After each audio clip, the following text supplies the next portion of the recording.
I followed your wanderings, your choices, your attempts to free yourself from destiny.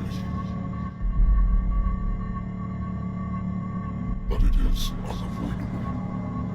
And as I predicted, you have come to free me. Awaken and call him. Hello, my name is Meerah, and I'm a Lorekeeper at one of the ASUS libraries, and today I wanted to talk about the Leviathan from the 2018 video game Call of Cthulhu, based on the story by H.P. Lovecraft. Stellar larva, offspring of the earth, Leviathan is seen, feared, worshipped, and named by men.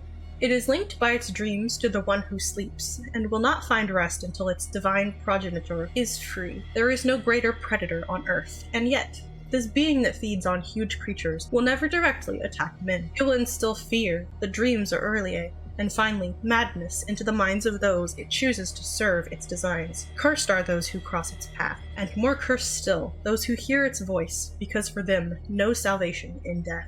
The Leviathan is a creature that originates from the Hebrew Bible, where it was one of the three primordial beings, along with Behemoth of the land and Ziz of the air. In the Cthulhu mythos, Leviathan is one of the children of Cthulhu, and in the game, it appears as a massive prehistoric sea creature with tentacles, 4 fins, and a long tail. Some sources say that it is 50 feet in length, while others claim it is 400 feet in length, or 4 times the size of an average whale, which can range between 9 and 98 feet in length. Its diet consists mostly of whales and other large sea creatures such as sharks. Leviathan is known for never directly hurting or killing humans, however instead choosing to use the humans to attempt to awaken Cthulhu from his slumber. In Malleus Monstrorum, Leviathan is said to have been worshipped by many island and coastal communities, much like many of the Great Old Ones, and it is said to have had a close relationship with the Deep Ones. However, in the game, Leviathan is only known to have been worshipped by the indigenous peoples and the colonists on Darkwater Island, off the coast of Massachusetts. Leviathan has telepathic abilities and can corrupt forms and minds, much like other Great Old Ones we have covered before. It also offers forbidden knowledge to certain humans, as we see it do to Pierce in the game.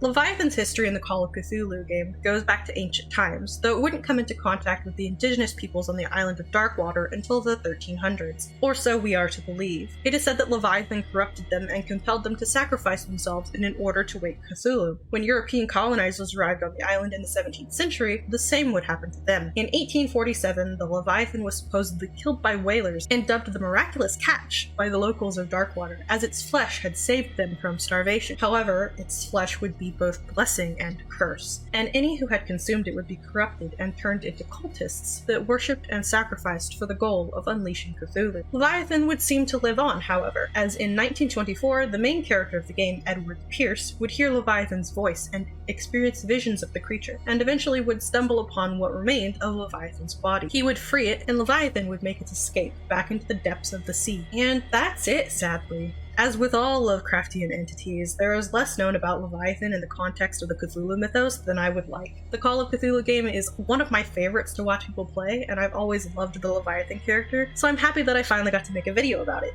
even if it was short. Thank you so much for watching, and I hope to see you next time here in the library.